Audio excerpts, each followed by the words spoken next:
نرجع سالفتنا. فالإمام العباس سلام الله عليه يعني أول طلب أطلبه قبل صراحة يعني، لأن إحنا كنا مسافرين بسوريا تعرف. بالضبط. رجعت أني فظليت أعرف هذا الطريق، الحمد لله أنه أروح الكربلاء والنجف وهذه. فأول طلب أني كان شوية عقلي ووعي مو مثل هسه، فكنت يعني تقريبا مريضة ما لي خلق من شيء معين، وكان عندي تصوير فيلم وكل ساعة يسألون وين صبا يقول لهم بالزيارة.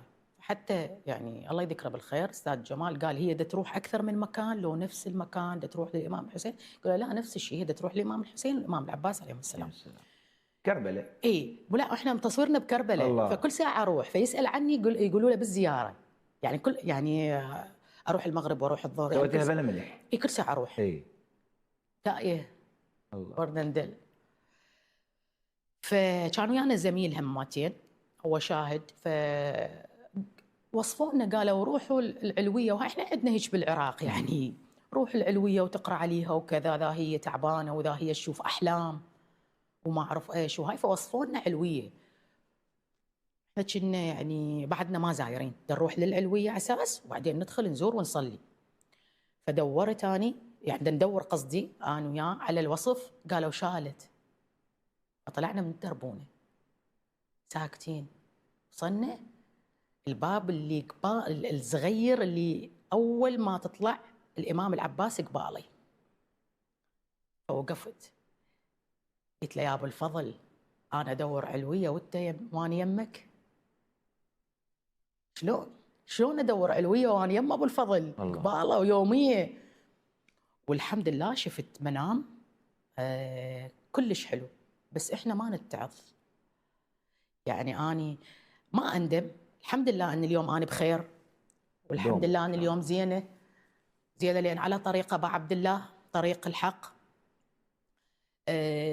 بس الأشياء اللي صارت وياي قبل 10 سنين لو متمسكة بيها أنا ليش أنهضم من أشوف الأصغر مني؟ بس ما أقدر أحكي، النصيحة ثقيلة.